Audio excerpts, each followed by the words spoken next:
की ज्यांनी पक्ष स्थापन केलं त्यांचा पक्ष काढून घेतला जातो आहे, चिन्ह काढून घेतलं जातं आहे, हे कायद्याला धरून नाही असं पवार साहेबांचं स्टेटमेंट. आता ते कायद्याला धरून आहे की नाही त्याच्यासाठी ते सुप्रीम कोर्टात जात आहेत ना. सुप्रीम कोर्टामध्ये जजेस बसलेले आहेत, कायदे पंडित बसलेले आहेत, ते ठरवतील ना की त्यांच्या म्हणण्याप्रमाणे काय उत्तर द्यायला पाहिजे, काय निर्णय घ्यायला पाहिजे. त्यासाठी ते सुप्रीम कोर्टात जातच आहे ना साहेब.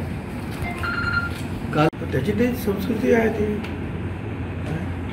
आणि तो नेता आहे आता मोठा, तो तिथे झोपणार आणि तिथून सांगणार की हे करा, हे झालं पाहिजे, ते झालं पाहिजे, ते झालं पाहिजे, नाही तर परत क्वेश्चन ताबडतोब आम्ही धावाधाव होणार. काय चाललं आहे काय आणि काय दुकानं बंद करा, त्या गाड्या जाळा, हे काय बनाना रिपब्लिक आहे काय?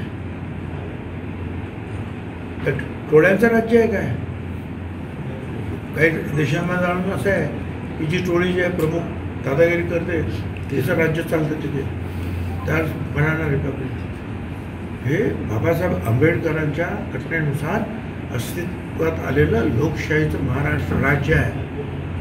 ते मंत्र्यांनी सुद्धा आणि पोलिसांनी सुद्धा हे दाखवून दिलं पाहिजे कायद्याच्या पेक्षा कोणी मोठा नाही. आणि कायदा जर कोणी हातात घेत असेल तर पोलिसांनी त्याच्यावर कडक कारवाई केली पाहिजे. तो लहान नेता ना मोठा नेता नाही, या समाजाचा त्या समाज हा काही मुद्दा येत नाही. दोघांनी जे आहे काय शाब्दिक लढाई लढावी, परंतु शाब्दिक लढाईमध्ये सुद्धा थोडं सांभाळून बोलावं.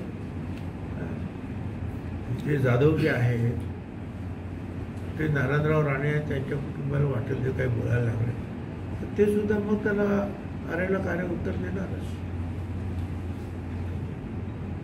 ते जे जाधव म्हणून आहे भास्कर जाधव, त्यांनी सुद्धा स्वतःला कंट्रोल करायला पाहिजे ना.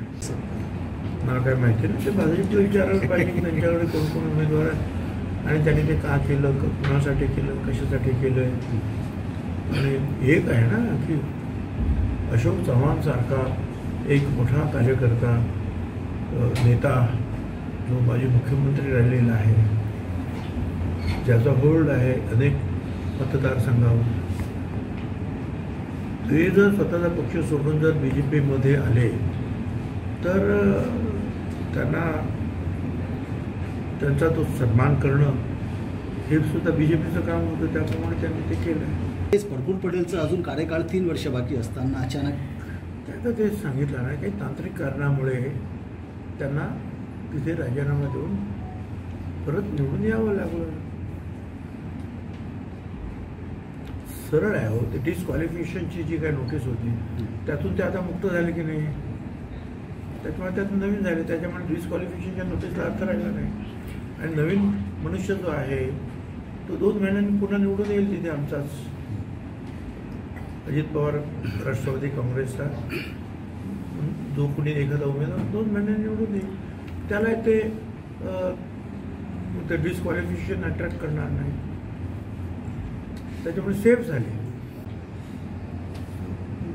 अजून तरी BJP उडत असं ऐकतो आहे, परंतु आता मला असं वाटतं या 20 तारखेनंतर हळूहळू जे आहेत ह्या कुठल्या लोकसभेच्या जागेवर कोण लढणार महायुतीमध्ये ते ठरेल.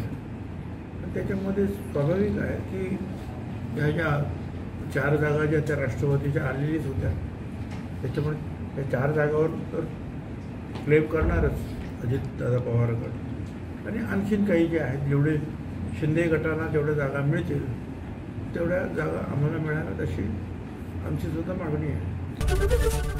ABP माझा, उघडा डोळे बघा नीट.